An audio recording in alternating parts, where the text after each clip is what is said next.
আসসালামু আলাইকুম সবাইকে। আজকের ভিডিওতে আমরা টেকনিক্যাল এসইও এবং এসইও অডিট নিয়ে আলোচনা করব। তো প্রথমে আমরা টেকনিক্যাল এসইও সম্পর্কে জানব। তো টেকনিক্যাল এসইও আসলে কী, বা টেকনিক্যাল এসইও বলতে আসলে আমরা কী বুঝি সেটাই আসলে প্রথমে আমরা একটু দেখি। সেটা হচ্ছে যে কী টেকনিক্যাল এসইও। শুরুর দিকে আমরা বলেছিলাম যে আমাদের ওয়েবসাইটের কিছু সেটিংসের কিছু বিষয় থাকে যেটাকে আমরা টেকনিক্যাল বলে থাকি, সেটাকে আমরা টেকনিক্যাল ইস্যু বলি। তো এই টেকনিক্যাল ইস্যু করা হয় মানে অনেকটা যন্ত্রপাতি ঠিক করার মতো, যেমন ওয়েবসাইটের স্পিড ঠিক করা, মোবাইল অপটিমাইজ করা, এক্সএমএল সাইট ম্যাপস ঠিক করা, রোবটস টিএক্সটি ঠিক করা, ক্যানোনিক্যালাইজেশন এইগুলা ঠিক করা, স্কিমা মার্কআপ চেকআপ এবং ঠিকঠাক করা এগুলা। তো যদি আমরা এটাকে মানে টেকনিক্যাল এসইওকে আমরা একেবারে ডেফিনেশন দিতে চাই, সেক্ষেত্রে আমরা বলতে পারি technical SEO refers to the process of optimising A website and it's infrastructure to improve it's visibility and ranking in search engine result pages. তার মানে আমরা কি করব, ওয়েবসাইট এবং এটার ইনফ্রাস্ট্রাকচার মানে ইনফ্রাস্ট্রাকচার বলতে এর যে গঠন, এর যে সেট আপ, এর যে টেকনিক্যাল বিষয় থাকে, খুঁটিনাটি যে পার্টস পাতি যেটা বলা হয় আর কি, ওই জিনিসটা ঠিকঠাক করার কাজই হচ্ছে টেকনিক্যাল এসইও। এবং এইখানে মূল কাজটাই হলো যেটা, যে আমাদের ওয়েবসাইট যেন কি হয়, সার্চ রেজাল্টে সামনে যায়। কারণ যখন আমরা এসইওর কথা বলবো তখন অন পেজের পাশাপাশি অফ পেজ যেমন গুরুত্বপূর্ণ, অফ পেজের সাথে সাথে সেরকম টেকনিক্যাল এসইওটাও গুরুত্বপূর্ণ।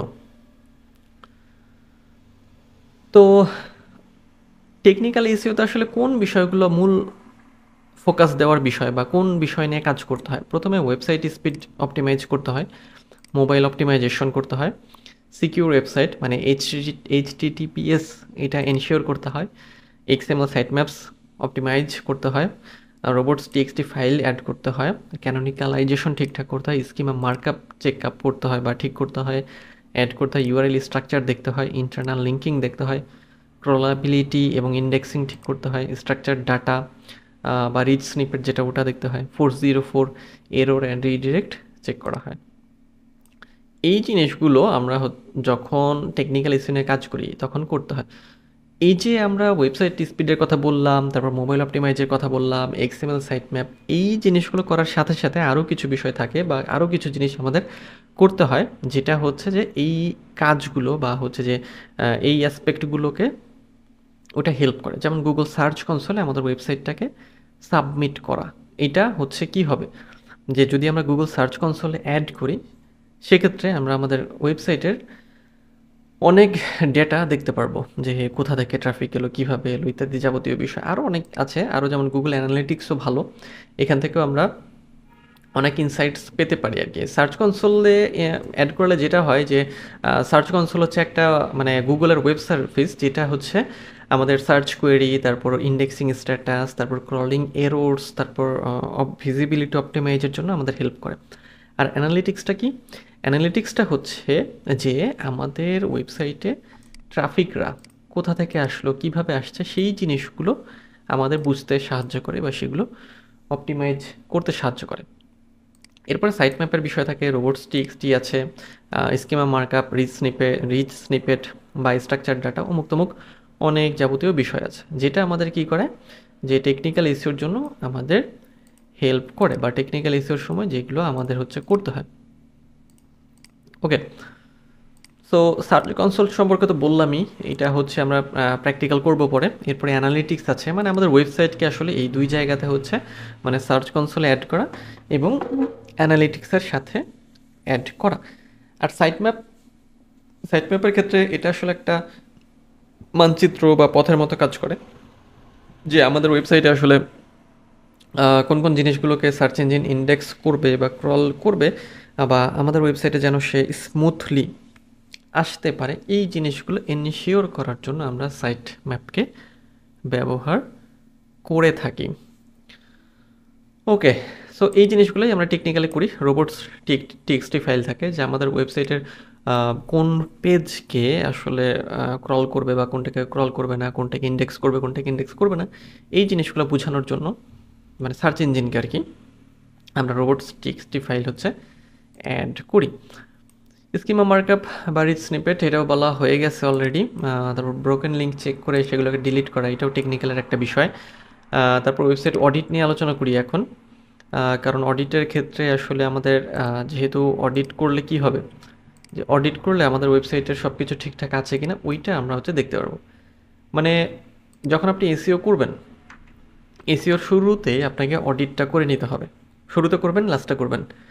কারণ হচ্ছে যে শুরুতে অডিট করলে আপনি যখন কাজ নিবেন, কাজ নেওয়ার শুরুতে যদি অডিট করেন সেক্ষেত্রে দেখতে পারবেন যে কোথায় কোথায় সমস্যা আছে। আর যখন আপনি কাজটা করলেন, এসইওর কাজটা কমপ্লিট করার পরে আবার অডিট করবেন, দেখবেন যে কোথায় কোথায় মানে মিস্টেক রয়ে গেছে বা অপটিমাইজ করার প্রয়োজন আছে। তো এসইও অডিটের ক্ষেত্রে আমরা হচ্ছে যে 3 ধরনের উপাদান বা 3টা জিনিসকে খেয়াল করি। প্রথমত হচ্ছে technical SEO factors, on page ranking factors এবং অফ পেজ র্যাঙ্কিং ফ্যাক্টরস। একই রকমভাবে এসইও অডিটটাও 3 ধরনের করি আমরা: technical SEO audit, on page SEO audit এবং অফ পেজ এসইও অডিট। তো টেকনিক্যাল এসইও অডিটে আপনি কোন কোন বিষয়গুলোকে দেখবেন? এখানে ওয়েবসাইট স্পিড অপটিমাইজেশন দেখতে হবে, রিডিরেক্ট লিঙ্কস দেখতে হবে, optimization, internal link optimization, mobile friendliness, URL structures optimization, broken links, indexing, crawlability. এই জিনিসগুলো ঠিকঠাক আছে কিনা এটা আমরা টেকনিক্যাল এসইও এলিমেন্ট মানে এসইওর অডিটের মধ্যে দেখব। এরপর অন পেজ এসইও অডিটের কি মানে কি এলিমেন্ট কী কী থাকে? Meta tag, header, site content, image, page title, internal link. তার মানে আমরা যখন অন পেজ এসইওতে যাব, প্রত্যেকটা কন্টেন্টকে আমরা যখন চেক করব তখন দেখব যে আচ্ছা এই কন্টেন্টের মেটা ট্যাগ আছে, হেডার আছে, সাইট কন্টেন্ট কীরকম বা কন্টেন্ট ঠিক আছে কিনা, ইমেজ আছে কিনা, পেজ টাইটেল ঠিক আছে কিনা, ইন্টারনাল লিঙ্ক আছে কিনা। ওকে, এরপরে off page audit. Off page audit list কেমন হবে? যেমন backlinks to your site, social media sharing এবং ব্র্যান্ডেড সার্চেস। এই জিনিসগুলো ঠিকঠাক আছে কিনা, এগুলো অপটিমাইজ আছে কিনা, এই জিনিসগুলো আমরা অফ পেজ এসইও এলিমেন্টের মধ্যে দেখব। তো আমরা তাহলে বুঝে গেলাম যে এসইও অডিট করার সময় আমরা 3টা বিষয় মাথায় রাখবো, 3টা জিনিসকে অডিট করব: technical SEO, of page SEO এবং অন পেজ এসইও। এখন এসইও অডিটের ক্ষেত্রে কিভাবে আপনি অডিটটা করবেন, মানে কোন কোন টুলের মাধ্যমে করবেন? এসইও অডিটের জন্য আপনি এসইও ম্যাটার ব্যবহার করতে পারেন বা সিও ম্যাটারও বলা যায় এটাকে, সিওপটিমার, তারপরে র্যাঙ্ক আছে, সার্ভ স্ট্যাট আছে, নীল প্যাটেলের এসইও অ্যানালাইজার ব্যবহার করতে পারেন, এসইও ভ্যালিটি, তারপর হচ্ছে লিঙ্কিউ, তারপরে অ্যানালিটিক্স, গুগলের অ্যানালিটিক্স, এটাও ব্যবহার করতে পারেন এসইও অডিটের ক্ষেত্রে। এই টুলগুলোতে আপনি যদি কোনো ওয়েবসাইটকে সাবমিট করেন, ওয়েবসাইটগুলো খুব সুন্দরভাবে আপনার অডিট রেজাল্ট দিয়ে দেবে। এরপরে মোবাইল এসইও অডিট টুল আছে কিছু, যেমন আপনি মোবাইল মক্সি ব্যবহার করতে পারেন, থিঙ্ক উইথ গুগল ব্যবহার করতে পারেন, সার্চ google.com মানে মোবাইল ফ্রেন্ডলিনেস টেস্টের এটা ব্যবহার করতে পারেন। তারপর হচ্ছে